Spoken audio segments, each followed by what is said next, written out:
we move on to another innovative approach amongst the JBI suite of methodologies and methods. And now we're heading into, for the final session, the presentation on the road less travelled, textual evidence synthesis, systematic reviews in action. And we have two presenters for this session. First, Alexa McArthur. Alexa is just over here waiting to hit the stage, who is a nurse midwife and a senior research fellow, also in the implementation science program at JBI, and the chair of the JBI Textual Evidence Synthesis Methodology Group. Welcome, Alexa. And we also welcome Professor Zoe Jordan, who is the Executive Director of JBI and has published and presented widely on methodologies and frameworks for evidence-based healthcare, international collaboration, communication in health research, and is also a member of the JBI Textual Evidence Synthesis Methodology Group. So without any further ado, looks like Zoe's taking the lead here. I'd like to invite Zoe to the stage and then subsequently Alexa. Please join me in welcoming them. Thank you. Thank you for that introduction, Ed. I was a little worried after this week that people wouldn't know who I am, so it's good to be here. Okay, we are going to talk to you a little bit about textual evidence synthesis. Just quickly, some disclosures. I don't think there are any real conflicts in relation to this presentation. Mine seem to be getting longer and longer by the minute. We'll skip over those. We wanted to acknowledge the other members of the group, but in addition to the people on the screen, I'd also like to acknowledge Professor Alan Pearson, who has contributed significantly to the development of this methodology. Also, Daphne Stannard from San Francisco, and Catalin Tufanaru, who used to be part of our team and who unfortunately passed away last year. We have added new members this year though, Laurie Weeks, Brittany Barber and Emily Gregg. So we're really happy to have them on board because they have some lived experience of doing these kinds of reviews, which is really beneficial for us. We try to meet on a regular basis, usually about 4 times a year, in online meetings, and we've met face-to-face this week, which has been fabulous. So a little bit of background. This methodology used to be referred to as narrative, opinion and text, and was first developed, we think, in about 2004. Alan and I were putting our heads together earlier to see if we could remember, and it is terrible of JBI that we haven't got that documented somewhere. So the focus of this particular methodology was around, the appraisal was on the authenticity and the ability to ascertain the possible motivating factors driving alternative views.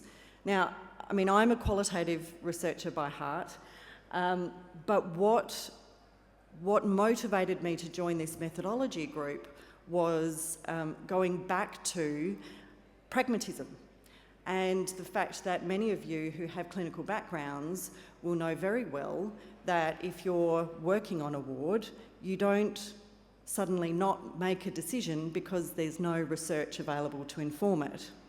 And so I think that speaks also to what Ruth was talking about yesterday morning, about how we conceptualise knowledge. And certainly for JBI, we've always had a very broad conceptualisation and inclusive approach to what counts as evidence. And so it's really important for us to have a methodology because we still want to be able to ascertain how trustworthy that evidence is. We have been working very hard over the last few years on revamping this methodology, and certainly in the last 2 years, Alexa and I have presented that new methodology many, many times. And so we didn't want to go through that process again with all of you. Many of you have heard it before, so we didn't want to do that again today. And we decided to undertake a little piece of research. It was a very small study this year to understand and unpack the experiences of people who have actually done one. Now, after Heather got up and asked everybody if they'd done a mixed methods review, I thought, oh yeah, I could do that, but I know I could point to the people in this room who have done one. because there are so few of you, which is a little sad because we've been talking about this and thinking about this almost since JBI's inception. So for around 2 decades we've been talking about this, and yet there are very few people who have done this kind of review. Similarly, I'm not going to ask you if you'd like to do one because I'm going to assume that if you had the right question, you would. So we decided to do this little study to look at the experiences of the few people that we were aware of. Now, interestingly, when we went to search, though, we found more than we anticipated. Not as many as we would have liked, but more than we anticipated. So we had, it was a bit of an opportunistic sample of authors who had published textual evidence syntheses. And we decided, Alan, you might remember many, many years ago, we did a study on adverse events and patient experiences, and we used a methodology that was developed by the Modernisation Agency, the NHS Modernisation Agency in the UK. Now, I've been looking, and as I understand it, the Modernisation Agency doesn't exist anymore in the UK. Maybe they thought the NHS was modern enough. It's historically modern. But the methodology we found to be really useful because rather than asking specific questions of participants, we invited them to tell the story of their experience. And we didn't necessarily have specific questions, but we really wanted to understand the things that went well for them, perhaps some of the challenges, and anything else that we might not have thought about. Once we had had those discovery interviews completed, we put the responses into Excel and generated some themes. And so I'm going to hand over to Alexa to go through some of the results. Thanks. I just want to note that I do have the references at the end of these systematic reviews that have been included, and some of the authors of those reviews are in this room, so I just want to acknowledge them as well. So the other thing I just wanted to reference to was that we will be referring, when I'm going through the results, we do, this was, used to be called the Systematic Reviews of Text and Opinion, and then a couple of years ago, with the updated, of the update or proposed update of the chapter, we are now, it's a Systematic Reviews of Textual Evidence, referring to narrative, expert opinion and policy. So you might just notice that change in terminology that we're using. So just quickly on the demographic information of the reviews that were included, we did actually have 9 reviews initially that we identified and sent out invitations to the author teams to participate. One of those was undeliverable. The emails didn't come back to us, so we had eight interviews conducted, and the authors came from Australia, Canada, Iran and the United Kingdom. All of these systematic reviews had been published actually in quite a few, like a broad range of journals. And so this is why I think Zoe and I, every time we found another review in a different journal, we'd run around to each other, very excited, but obviously not necessarily sitting in our journal, JBI Evidence Synthesis. And most of the reviews identified were either conducted as part of a PhD program of work, one was part of a larger grant-funded piece of work, and one was undertaken as part of a preclinical fellowship.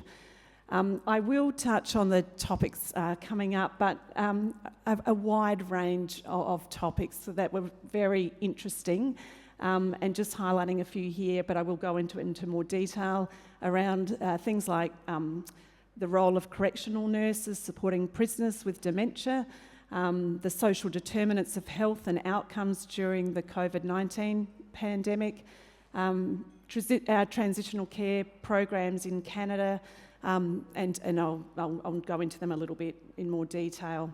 As Zoe's already mentioned in the methods, that we conducted these discovery interviews, and these were recorded, and then the data entered into Excel for analysis.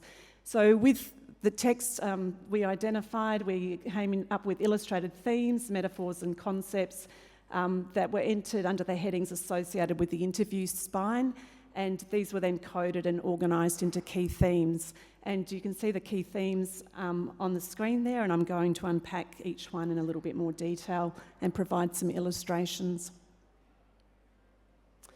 So the first theme identified related to how evidence from text and opinion is valued in the evidence ecosystem. And all the authors that were interviewed agreed that this type of evidence has an important role to play in informing research, policy and practice in health science. Several authors commented on the value proposition being related to need for information where formal research does not exist. And so this first illustration around no evidence, and I'll just read this out, where there's paucity of data, there is great value in this methodology. It's hard to find a topic where a systematic review hasn't already been done. However, equally, others challenge the notion that research should be placed higher on the evidence hierarchy than text, where text offers different insights into an intervention or an experience. And this illustration was around complementary or alternative evidence, and this illustration was given. I have a background in disability research as well, and I think it's quite interesting that marginalised groups' knowledge, expertise and lived experiences are not weighted equally. But I hope that as we move forward, things like that will start to shift and change, and text and opinion is valuable for that. And then there was an illustration around novel or new evidence. Because this was a novel topic and not much information existed, you can synthesise all of the evidence available. So there's great value in having this methodology for emerging topics like that. The second theme, and one that perhaps generated the most interesting discussion, related to understanding when a review of textual evidence could and should be undertaken, and a particularly strong finding related to the confusion around scoping reviews and textual evidence reviews. And so one of the illustrations around that was, I considered doing a scoping review, but the methodology wasn't as well known at that time, and this was one done quite a few years ago. I considered many different options, and it took time to settle on a review of text and opinion. On reflection, I could have done a scoping review first. My understanding of a scoping review is to find out what's out there, whereas text and opinion is pulling what's out there together to be able to inform practice, which is what I ultimately wanted to be able to do. Authors also expressed a concern over the motivation of researchers to choose a particular methodology, citing observations of predetermined choices of methodology over questions. And I'm sure we can all think of examples of that.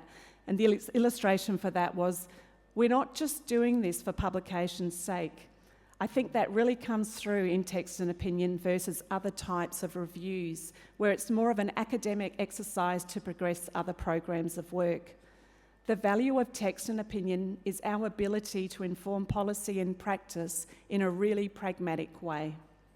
Another theme was in relation to the challenges of critical appraisal. And if you want to, I haven't listed the critical appraisal tool up here, but it is, if you want to go and have a look at poster number 44, you can read more about it over to the right-hand side. So some of the challenges with critical appraisal were around whether we were appraising actually the author or the evidence. And the illustration was this. Some of the questions relate to the author rather than the opinion, which is not what we do for other systematic review types. For example, we don't ask if authors are qualified to do an RCT. We should be asking, what is the aim? Is there a clear statement of conclusions, etc.? Critiquing the paper, not the author. There was also mention that this is not necessarily for the novice. There was lots of discussion. The one about having standing in the field was important but difficult for a novice researcher to determine. There was extra looking around to make that decision. There is an element of subjectivity, like the logic of the opinion and whether the author has adequately referred to extant literature, which I think for novice researchers might be difficult. It speaks to the need for subject expertise on a review team, which is true for all systematic review methodologies. And our last theme related to moving to recommendations. And this was very much around, the initial one was around theoretical underpinnings, and the illustration is important to consider the connection between the synthesised finding and the recommendation for practice. It needs to be both pragmatic and, like qualitative is, the qualitative approach is underpinned by pragmatism and phenomenology. Have we considered what the theoretical underpinnings of text and opinion are, and then where that lands for the synthesised finding and how that should be worded, and then how to distinguish that between the synthesised finding and what then might be stated as a recommended practice. And another comment or an illustration was around time, being time limited. And this was in relation if you have a rapidly changing landscape, and this one related to the COVID-19 pandemic. In the illustration, in hindsight, I feel like making recommendations was great. At the time, I wasn't totally confident, but I felt that it was the best at the time. The best evidence we had at the time. It happened naturally. The challenge was the constantly changing, evolving landscape, so time from review conduct to publication meant that there could be changes. It was time limited. It was only 6 months into the pandemic.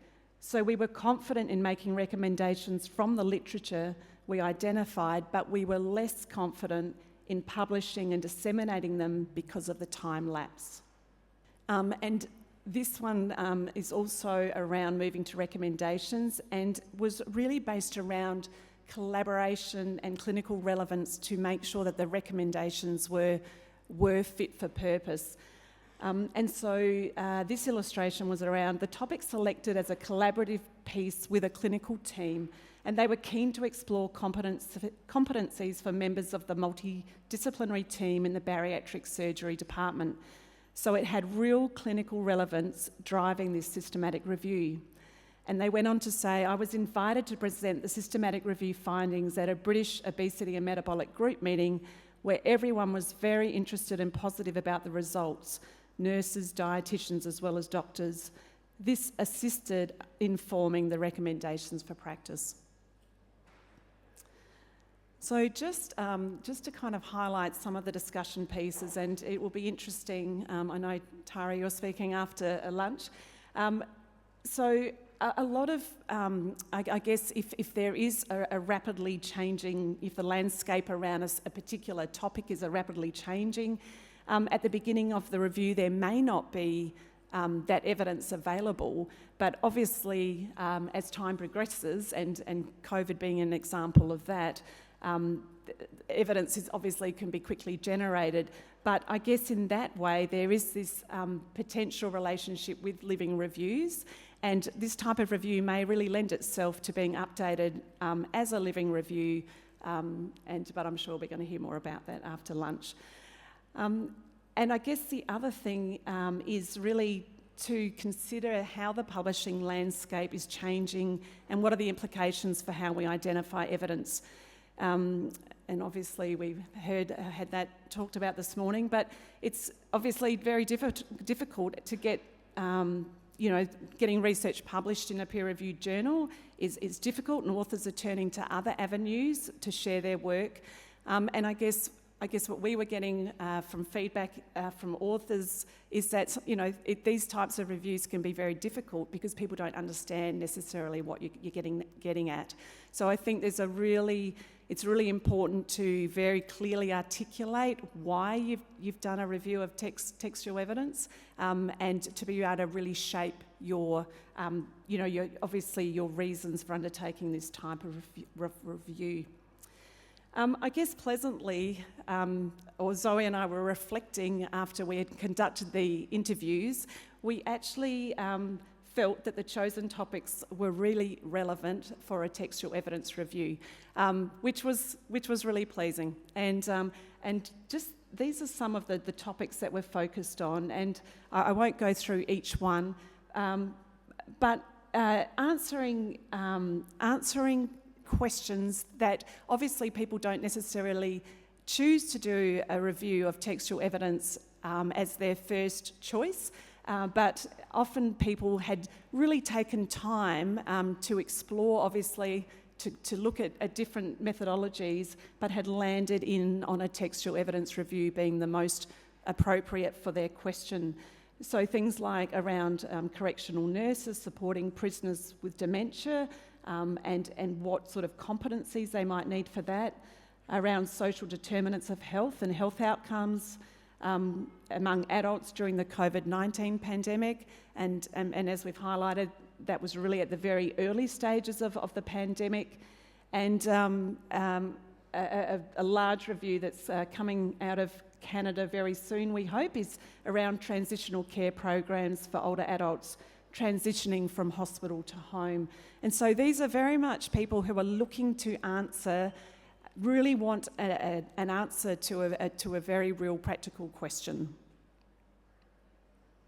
So our next steps, we do have an updated methodology chapter sitting ready to be published in the JBI Manual of Evidence Synthesis, and we're hoping that will be published early next year.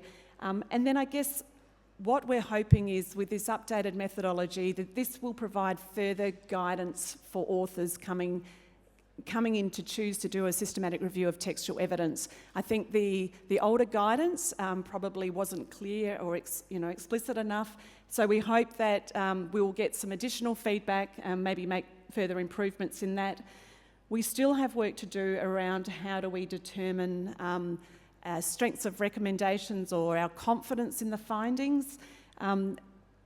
In the past chapter, Conqual has been the method that we've asked authors to use, but in many, it's not really appropriate for these types of reviews because obviously we don't have the qualitative evidence in the same way. So we've talked about whether we need to develop another tool, and we've talked about something called context, but we haven't explored that further, or whether we go back and do a lot more thinking and looking at grade approaches and different things, or whether it's actually appropriate at all. So these are just some of the questions.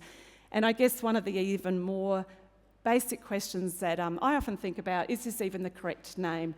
So obviously we're calling it textual evidence of systematic reviews, but a lot of people get then confused about, are we talking about textual synthesis? It's quite confusing. So I guess we're very open to explore. If anyone's got any great ideas, if there's other groups working in this space, we'd really love to align ourselves with what they're doing.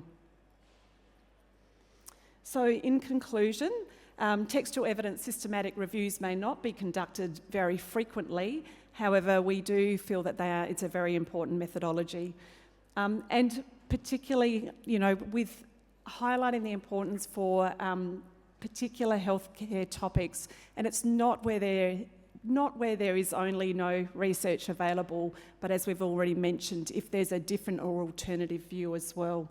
But obviously, this is an evolving methodology, and it is a very important space, and I think, Ruth talked about this yesterday, very important in this space with collaboration between clinical teams, policymakers and evidence synthesis teams to keep working in this space. Just some references there, and these are the included systematic reviews as well. So thank you, and if there's any questions, we're happy to have them.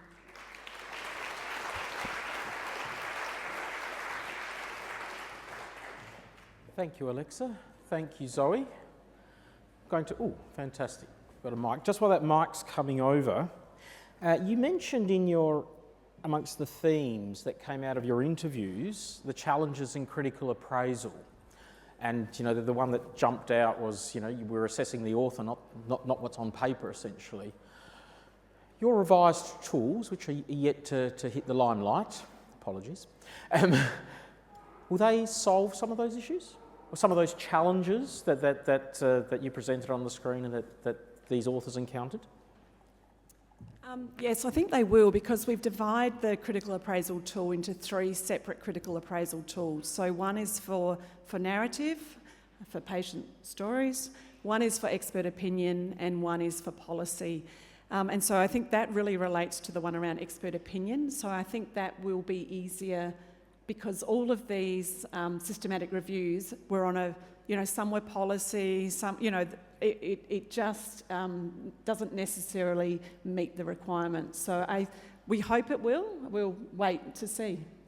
Okay, fantastic. I think one of the next things, we ran out of time before this event, but something that we want to do is take those results and look at them against the new methodology. So unfortunately, this was a series of reviews that were done using the current or old methodology, which has changed fairly substantially, particularly around critical appraisal. So we want to go back and look at, I think intuitively we know that we have addressed some of those issues, but it would be good to look at that a bit more closely.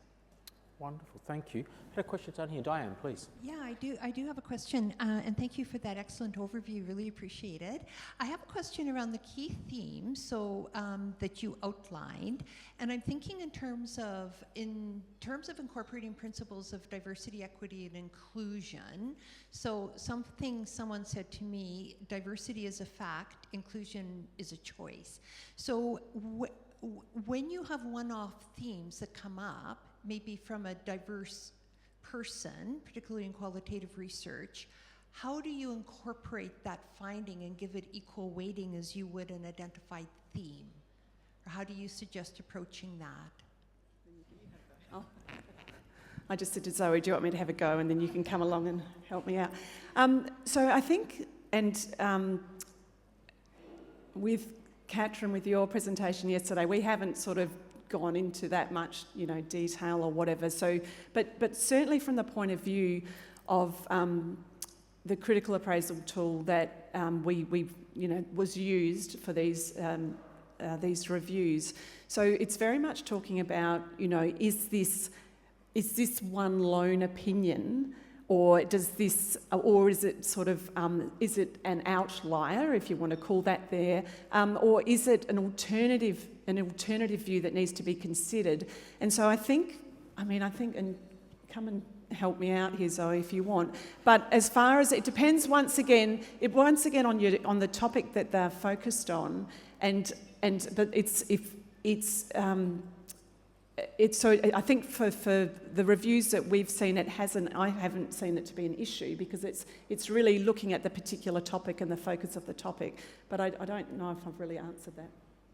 I don't know if I have an answer to that question at all, but I think that it's an issue across all of our systematic reviews, and thinking back to what David was talking about this morning in terms of the changing publication landscape and what is being published by whom, where, I think that's a really important consideration for every single systematic review methodology group to be thinking about. Yeah, I think it's a good question, but I don't think I have an answer. I'm just going to Kylie might have a comment there as in well. that I regard. actually think there is probably some shared learning that the Qual methodology group can actually share and pass on for your consideration. So when we're talking about EDI in a qualitative review, it's at all aspects, from the review team to the types of papers you'll be including to the voices that they represent. There's a number of avenues. It's not just one single entry point where EDI is addressed. It's very complex and integrated throughout the whole review system. I know you're getting, so that's for that. I did have a question, if I Please. can ask. It was it's not really a question, it's more of an invitation. So the qualitative methodology group is starting a working group, a little subgroup, looking at ConQual. And so I would like to invite the Mixed Methods Review methodology group and the Textual Opinion to join us in part of that group, because I think they're probably, whatever we come up with, what we look at will influence all of those methodologies. So I will be reaching out to all of you. The invitation is there. Outstanding. And I think we have time for one very last question. If you don't mind passing that along. Thank you, Kylie. Please, Heather. So thanks.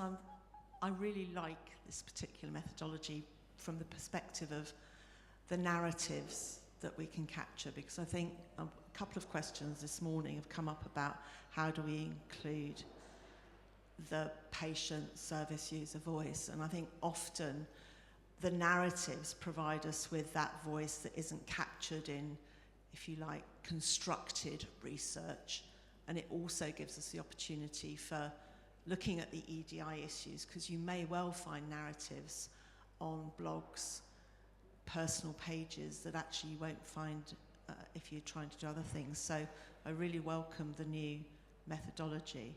And I just wondered whether or not any of the work you've done has actually looked at whether or not those voices can be used in policy. Sorry. Not necessarily. My comment isn't specifically in relation to policy, but I think what's been really interesting for me in recent years is this idea of the value proposition or the use case in relation to textual evidence. And you know, I know I said at the start of the session that we talk about where there's no research evidence, but I think there's much more utility, and that, you know, we talk about, I think what you're saying is exactly right. And I had a master's student several years ago who was a lived experience researcher in the disability space, and we had another participant who was also working in that space, and he felt very strongly that this is not simply about there's no research, therefore, you know, we look at textual evidence. He felt very strongly that there is a voice that is missing from the research, and that textual evidence really provides important insights. So I do agree with you. Okay, thank you. Please join me in thanking Zoe and Alexa.